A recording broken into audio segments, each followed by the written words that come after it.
Hello friends.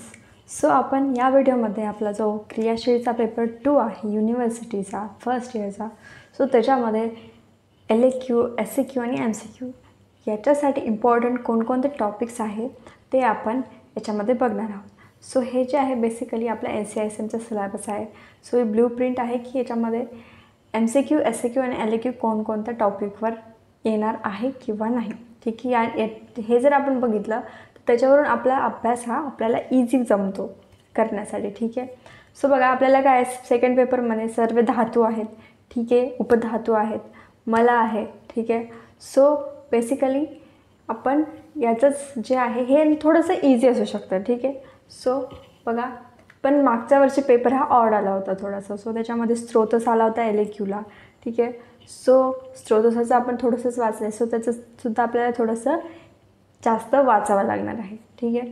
So बघा, सर्वात पहिले बघा इथे दिलेलं आहे की धातू. ओके, धातू हा टॉपिक आहे. ठीक आहे.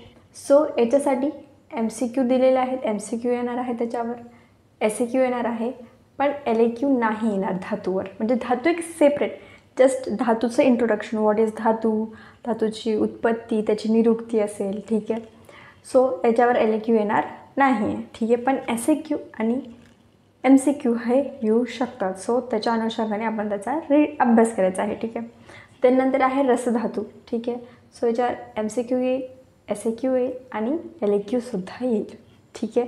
सर्व जे धातू आहे त्याच्यावर LAQ हे फिक्स आहे. ठीक आहे. रस, मग नंतर रक्तधातू, मांसधातू, मेदधातू, अस्थि, मज्जा आणि शुक्र. ठीक आहे.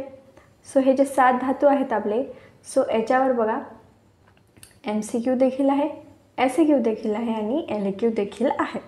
ठीक आहे. सो त्याच्या यानेच आपल्याला तिथे स्टडी करायचं आहे. आणि तुम्ही नोट्स घेऊ शकता. नोट्स तुमच्याकडे असेल तर तुम्ही त्याच्यातून रीड करा. परफेक्टली अभ्यास पेपरच्या आधी, एक दिवस आधी जो अभ्यास असतो तो नोट्समधून होत असतो. ठीक आहे. सो जर तुम्हाला माझे नोट्स पाहिजे असतील तर 100 रुपीजला आहेत, 50ला मॉडर्न आणि 50ला आपले आयुर्वेदाचे. ठीक आहे. सो बघा, आता याच्यामध्ये ते झालं. तर नंतर आता आश्रय संबंध. सो आश्रय संबंधाला किती सांगितलं आहे याच्यात वेटेज बघा.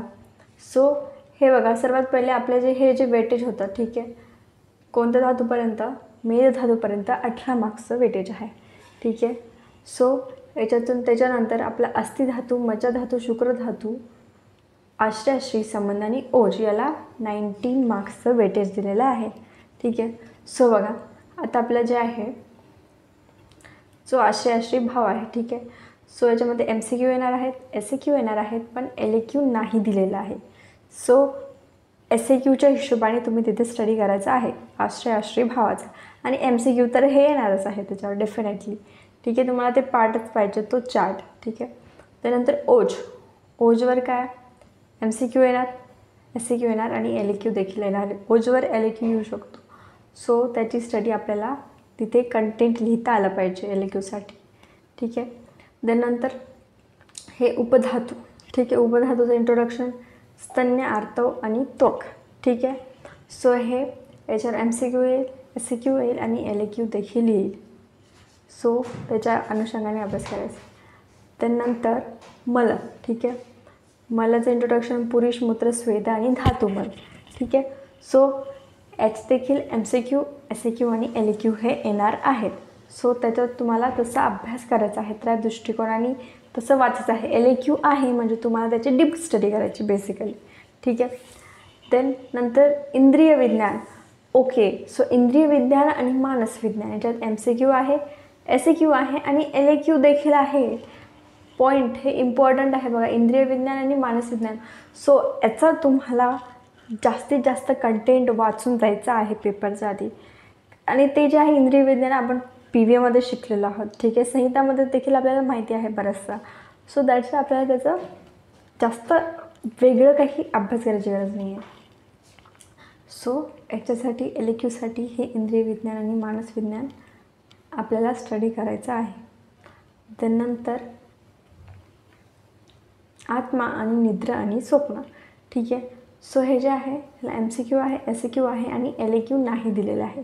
सो टेन्शन घ्यायचं नाही. आत्मा आणि निद्राला LQ दिलेलं नाही आहे. ठीक आहे. देन नंतर आता हे जे टोटल होतं सो हे 23 मार्काचं आपल्याला तिथे वेटेज आहे. कशाचं?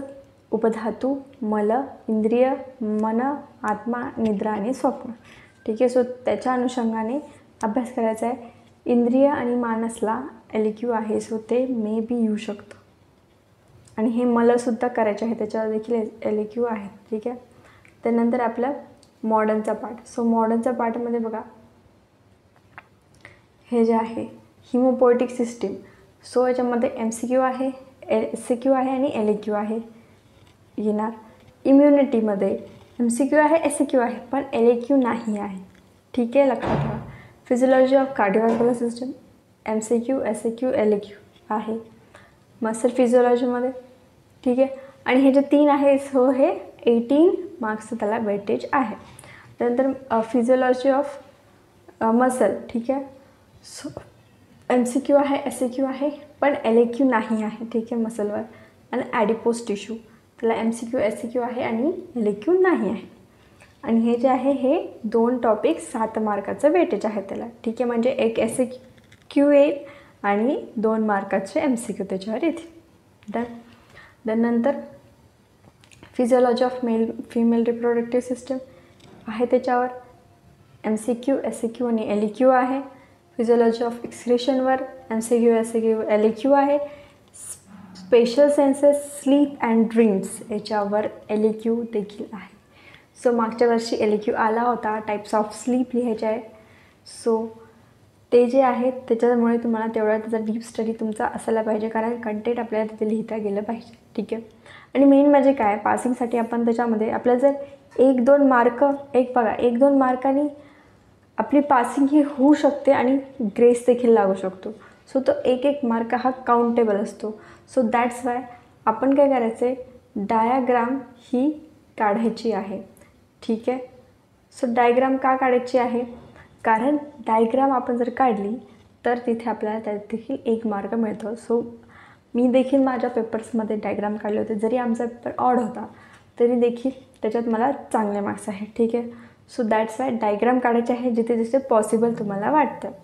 ठीक आहे. त्याने आपल्याला काय प्लस होतं, 1 मार्क तरी ॲटलिस्ट एक्झामिनर आपण देतो जरी आपण कंटेंट जास्त लिहिलेलं नाही. ठीक आहे. सो हे तुम्ही लक्षात ठेवा. ठीक आहे. अभ्यास करा. तुमचा नेक्स्ट पेपर लास्ट पेपर आहे हा. सो नोट्स पाहिजे असतील तर मला या कॉन्टॅक्टवर तुम्ही मॅसेज करू शकता. ठीक आहे. थँक्यू. All the best.